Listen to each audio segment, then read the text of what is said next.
नमस्ते। आज मैं अनुच्छेद लेखन पढ़ाने जा रही हूँ। इसको पैराग्राफ राइटिंग भी कह सकते हैं।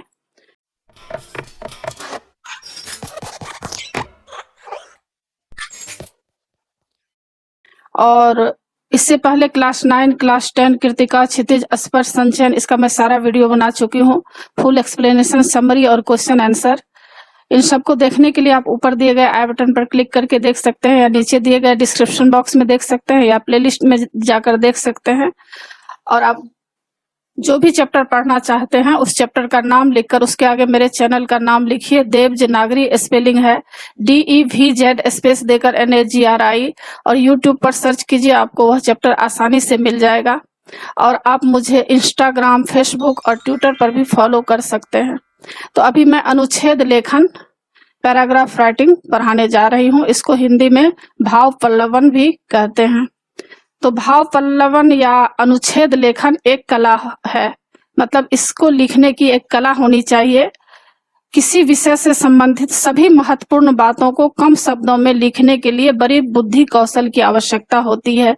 इसमें कहा गया है कि किसी विषय, जो भी विषय आपको लिखने के लिए एग्जाम में दिया जाएगा, उन सभी विषयों का महत्वपूर्ण बातों को कम शब्दों में, ऐसा नहीं है कि अगर कोई भी पैराग्राफ राइटिंग आपको लिखने के लिए दिया जाएगा तो इसको बहुत लंबा नहीं खींचना है। उसमें आपको लिखा रहेगा जैसे 100 से 120 शब्दों में, और ऊपर जो भी लिखा रहेगा, अगर नहीं भी लिखा रहेगा तो आप कम से कम शब्दों में उसको, और बहुत ही बुद्धि कौशल यानी उसमें एक सटीक शब्दों का प्रयोग करना चाहिए, और जिससे कि देखने में और सुनने में अच्छा लगे और पाठक को अंत तक पढ़ने में जो है उनको अच्छा लगे। अनुच्छेद लेखन के लिए निम्नलिखित महत्वपूर्ण बातें ध्यान में रखने आवश्यक है। क्या क्या ध्यान में रखना आवश्यक है? पहला, अनुच्छेद लेखन एक प्रकार की संक्षिप्त लेखनी शैली है। अनुच्छेद लेखन जो होता है वह एक प्रकार का छोटा, संक्षिप्त मतलब छोटा लेखन शैली है। अतः इसमें मुख्य विषय पर ही केंद्रित रहना चाहिए। जो विषय पर आप लोगों को लिखने के लिए दिया जाएगा उसी विषय पर ध्यान केंद्रित रखना चाहिए, उससे अलग कुछ भी नहीं लिखना चाहिए। दूसरा, अनुच्छेद लेखन में उदाहरण अथवा दृष्टांत के लिए कोई स्थान नहीं है। अगर अनुच्छेद लेखन लिखते हैं तो उसमें कोई उदाहरण नहीं देना है, कोई दृष्टांत नहीं देना है, यानी किसी भी बात का उसमें नहीं ऐड कर देना है। आवश्यकता होने पर उसकी ओर संकेत कर देना ही पर्याप्त है, सिर्फ उसमें संकेत करना चाहिए। तीसरा है, अनुच्छेद में व्यर्थ की बातें उसके प्रभाव को शिथिल बनाती है। अनुच्छेद लेखन जब आप लिखेंगे तो उसमें व्यर्थ की बातें, इधर उधर की जो बातें होती है उसमें नहीं लिखना है। जिस विषय पर आपको बोला गया है उसी विषय से संबंधित सटीक बात उसमें लिखना है। चौथा है, अनुच्छेद के सभी वाक्यों का परस्पर घनिष्ठ संबंध होना चाहिए। अनुच्छेद में सभी वाक्य एक दूसरे से रिलेटेड होना चाहिए, अलग नहीं होना चाहिए। पांचवा है, परिच्छेद में इस बात की ओर विशेष ध्यान देने की आवश्यकता है कि उसका प्रथम और अंतिम वाक्य अर्थगर्भित तथा प्रभावोत्पादक होना चाहिए, मतलब प्रभावशाली होना चाहिए। इस पर ध्यान देना आवश्यक है। छठा बिंदु है, प्रथम वाक्य की विशिष्टता इसमें है कि वह अनुच्छेद के संबंध में पाठक का कौतूहल जागृत करने में किस सीमा तक समर्थ है। जब पहला ही वाक्य लिखते हैं तो उसमें ऐसा लगेगा कि पढ़ने वाले आगे क्या लिखा हुआ है उसको पढ़ने के लिए उनके अंदर कौतूहल जग जाए, यानी उनके अंदर उत्सुकता जग जाए कि किस बात के ओर संकेत किया जा रहा है। अंतिम वाक्य की विशिष्टता इस तथ्य पर निर्भर करती है कि पाठक की जिज्ञासा किस सीमा तक शांत हुई है, और अंतिम वाक्य लिखते लिखते पूरी बात को लिख डालना है उसमें। और सातवां है, अनुच्छेद में भाषा की शुद्धता होनी चाहिए तथा शब्दों के चयन पर विशेष रूप से ध्यान देना अपेक्षित है। शब्द का जो भी आप चयन करते हैं उस पर विशेष रूप से ध्यान देना चाहिए। मुहावरों तथा लोकोक्तियों का प्रयोग अनुच्छेद को शक्ति प्रदान करता है। जब आप अनुच्छेद लेखन लिखेंगे तो उसमें कुछ मुहावरे का भी प्रयोग करना चाहिए, लोकोक्ति जो होता है उसका भी प्रयोग करना चाहिए, ज्यादा नहीं, 1-2। उससे क्या होगा, सुंदर देखने में लगेगा और जो पढ़ेंगे उसको भी अच्छा लगेगा और प्रभावशाली बना देता है। 8वां क्या है, अनुच्छेद लेखन में विचार के साथ साथ अनुभूति की प्रधानता होती है। अनुच्छेद जब लेखन लिखते हैं तो उसमें विचार की प्रधानता होती है और उसमें अनुभूति, अगर आप कोई भी अनुच्छेद लिख रहे हैं तो पाठक को कितना उसको अंदर कौतूहल प्रदान करता है इसको देखना है। 9वां है, अनुच्छेद लेखन में परीक्षार्थी को इस बात का ध्यान रखना चाहिए कि वह अपनी बात को उतने ही शब्दों में बांधने का प्रयत्न करे जितने शब्द प्रश्न में कहे गए हैं। 2-4 शब्द कम से कम अधिक होना आपत्तिजनक नहीं है। यहाँ पर बहुत ही इम्पोर्टेंट बात कहा जा रहा है कि अनुच्छेद लेखन में जो भी परीक्षार्थी लिखेंगे अनुच्छेद लेखन, तो उनको यह ध्यान देना चाहिए कि अपनी बात को उतने ही शब्दों में बांधने की प्रयत्न करें जितने प्रश्न पत्र में कहे गए हैं। जैसे कि आप लोगों को मान लीजिए कि 100 शब्द में कहा जाएगा या 120 शब्द में कहा जाएगा, तो उतना ही अंदाजा लगा करके उतना ही लिखना चाहिए। 1-2 शब्द 4 शब्द बढ़ जाए तो इसके लिए कोई बात नहीं होता है। 10वां क्या है, सामान्यतः 100 शब्दों में अनुच्छेद लिखा जाता है। अब यहाँ पर कुछ उदाहरण दिया जा रहा है, इस उदाहरण को पढ़कर आप अनुच्छेद अच्छी तरह से लिख सकते हैं। 11 नंबर का पॉइंट है, अब परीक्षा में संकेत बिंदुओं के आधार पर अनुच्छेद लेखन करने को कहा जाता है। अतः विद्यार्थी को चाहिए कि पहले वे उन संकेत बिंदुओं के भाव को समझे। जो संकेत किया जा रहा है उसमें भाव पहले समझना चाहिए, उनमें संबंध बनाए, मन ही मन एक क्रम और निरंतरता बनाने के बाद उपर्युक्त बातों को ध्यान में रखकर अनुच्छेद लिखें। तो यहाँ पर उदाहरण दिया जा रहा है, जैसे कि मान लीजिए आप लोगों को कहा जाएगा कि भारत और भारतीय संस्कृति पर अनुच्छेद लिखिए, तो भारत क्या क्या उसमें पॉइंट रहेगा।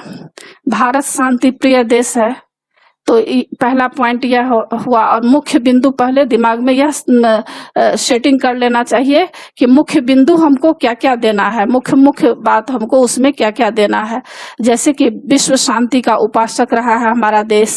दूसरा है विश्व कल्याण और विश्व को कुटुंब बनाने की भावना। हमारे देश के लोगों की मन में हमेशा से भावना रही है कि पूरे विश्व को अपना कुटुंब मतलब अपना परिवार जैसे वो लोग मानते हैं। तो इस बात को आप अच्छी तरह से जो अच्छी बातें होती है उसमें डालना है। तीसरा पॉइंट आप यह दे सकते हैं कि शांति और अहिंसा से समस्याओं का समाधान। हमारा देश भारत जो है कभी भी युद्ध नहीं करना चाहता है, किसी से लड़ाई झगड़ा नहीं करना चाहता है। पहला उनका उद्देश्य रहता है कि शांति से किसी को समझाया जाए और अहिंसा मतलब मारपीट नहीं करना चाहता है। तो यह सब जो बिंदु है अपने मन में पहले केंद्रित कर लीजिए कि सबसे पहले भारत और भारतीय संस्कृति पर लिखने के लिए दिया गया है। तो पहला पॉइंट है भारत शांति प्रिय देश है, विश्व शांति का उपासक है, विश्व कल्याण और विश्व कुटुंब मानने की भावना है। तीसरा शांति और अहिंसा से समस्याओं का समाधान करता है। तो अब इसी पॉइंट को लेकर नीचे लिखते जाना है कि भारत सदा सर्वदा से शांति प्रिय देश रहा है। तो अब इस पर आप लिख सकते हैं भारत शांति प्रिय देश। तो अनुच्छेद इसमें क्या कहा गया है, भारत और भारतीय संस्कृति। तो यहाँ से आप शुरू कीजिएगा कि भारत सदा सर्वदा से शांति प्रिय देश रहा है। इतिहास का कोई ऐसा पन्ना नहीं है जिसमें किसी भारतीय राजा ने अपने पड़ोसी देश की जमीन हड़पने के लिए उस पर आक्रमण किया हो।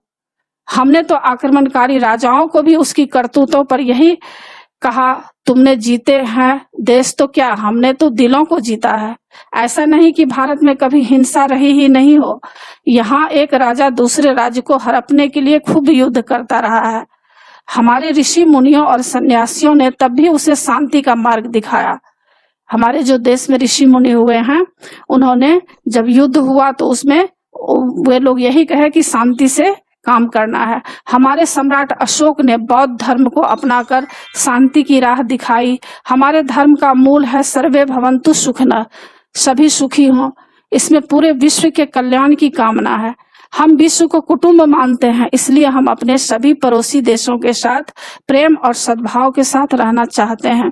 इतिहास गवाह है कि जब भी कोई पीड़ित आश्रित व्यक्ति हमारे देश में शरण लेने आया है तो हमने बिना उसका धर्म और संस्कृति छीने यहाँ शरण दी है। हम लोग जानते हैं कि हमारे देश में अनेक जाति धर्म के लोग आए हैं।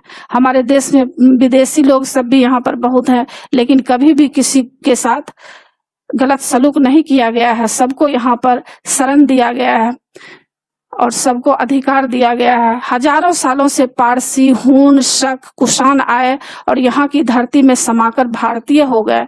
आज उन्हें अलग से पहचानना भी मुश्किल हो गया है। आज भी भारत में जितने झगड़े हैं उन्हें शांति और बातचीत के सहारे सुलझाने का प्रयास किया जा रहा है। पाकिस्तान ने कितनी बार भारत को युद्ध के लिए उकसाया, चीन भी युद्ध की धमकी दिए जा रहा है, किंतु भारत का एक ही सूत्र है, शांति और समझौते से ही समाधान निकालना चाहिए। युद्ध के बाद भी आखिरकार समझौता होता है।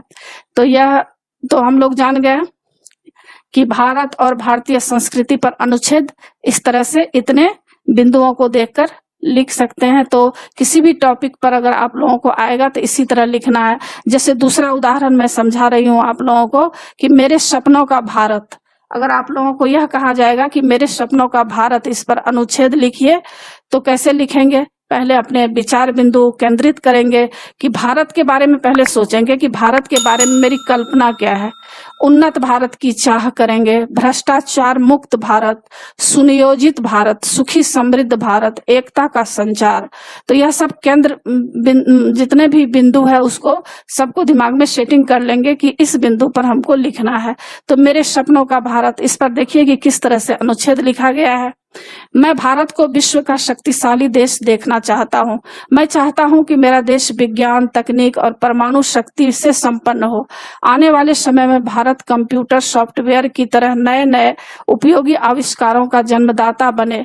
खेल के क्षेत्र में सचिन, राहुल, लिएंडर पेस आदि ने जो सम्मान अर्जित किया है वह और आगे बढ़े। मैं ऐसे भारत का सपना लेता हूँ जो भ्रष्टाचार मुक्त हो, शोषण मुक्त हो और हिंसा से मुक्त हो। मैं चाहता हूं कि भारत का नेतृत्व भ्रष्टाचार और लालसा से मुक्त हो। मेरे सपनों का भारत सुशिक्षित भारत है। इसमें अनपढ़ता, निरक्षरता, बेरोजगारी का कोई स्थान नहीं है। मैं चाहता हूं कि हमारे देश के नियोजक कल की आवश्यकता के अनुसार ऐसी शिक्षा लागू करें जिसके बाद व्यवसाय या नौकरियां सुरक्षित हों, कोई भी व्यक्ति अशिक्षित ना हो और कोई भी शिक्षित बेरोजगार ना हो। मैं सब भारतवासियों को सुखी और समृद्ध देखना चाहता हूं।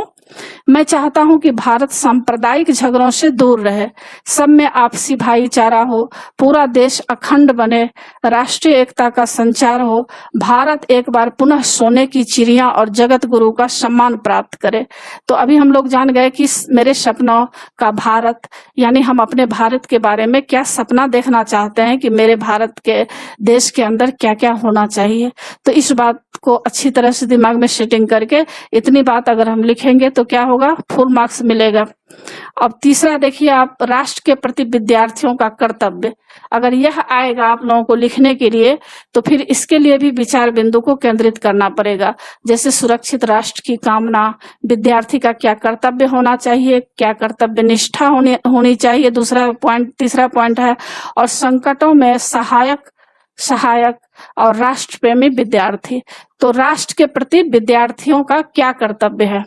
जैसे हम लोगों के परिवार के प्रति भी कर्तव्य रहता है, अपने भाई बहनों के प्रति भी हमारा कर्तव्य रहता है, माता पिता के प्रति हम लोग कर्तव्य निभाते हैं, समाज के प्रति हम लोग कर्तव्य निभाते हैं। तो हम लोगों का रिश्ता कहाँ से कहाँ तक है?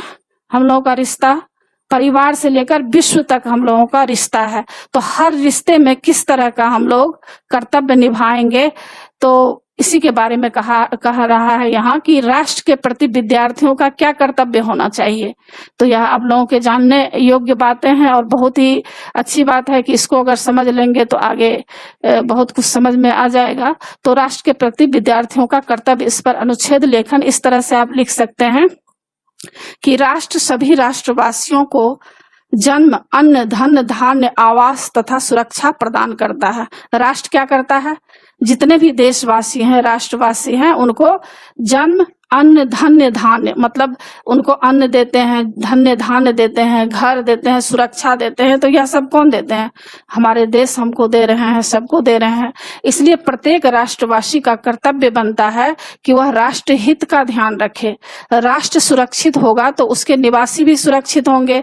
विद्यार्थी का कार्य विद्या अध्ययन करना है, उसे शिक्षा के साथ साथ ऐसी विद्या भी ग्रहण करनी चाहिए जिससे राष्ट्रीय भावनाओं का विकास हो। विद्यालय में NSS, NCC, स्काउट आदि संस्थाएं इन भावनाओं में योगदान देने के लिए बनी है।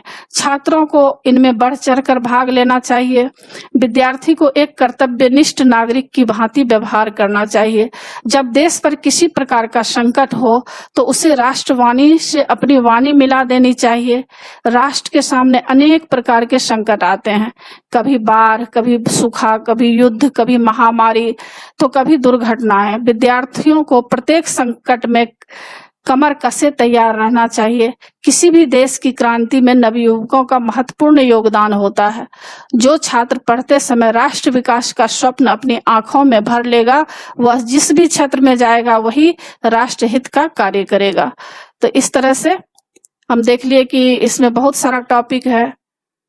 एक जैसे देश प्रेम के बारे में रहेगा आप लोगों को, तो देश प्रेम के बारे में भी इस तरह विचार बिंदु केंद्रित कर सकते हैं कि देश से स्वाभाविक लगाव, मातृभूमि माँ के समान होती है, बलिदान की उच्च भावना राष्ट्रीय एकता के लिए आवश्यक।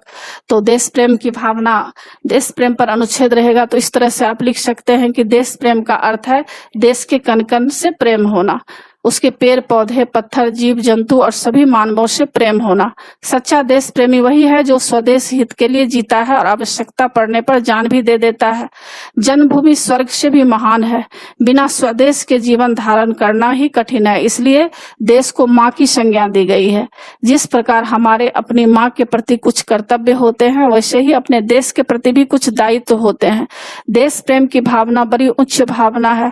उसी भावना से प्रेरित होकर देशभक्त के लिए अपना सर्वस्व देशभक्त देश के लिए अपना सर्वस्व न्यौछावर कर देते हैं।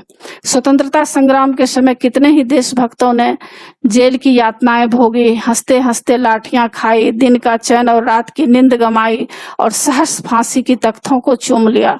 संसार के अन्य देशों के इतिहास भी देश प्रेम की गाथाओं से रंगे पड़े हैं। देश प्रेम की भावना राष्ट्रीय एकता के लिए परम आवश्यक है।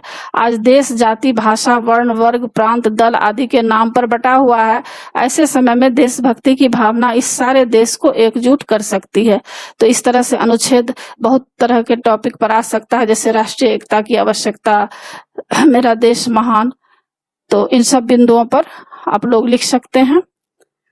आशा है बच्चों आप लोगों को सब समझ में आ गया होगा और अच्छी तरह एग्जाम के लिए तैयार कर लीजिएगा। और आप मेरे चैनल देवजी नागरी को जरूर सब्सक्राइब कीजिएगा और सब्सक्राइब के बगल में बेल आइकन बटन है, उसे क्लिक कीजिएगा, लाइक कीजिएगा और शेयर कीजिएगा। कमेंट्स जरूर कीजिएगा कि आपको यह कैसा लगा। नए पाठ के साथ फिर मैं मिलूंगी। धन्यवाद।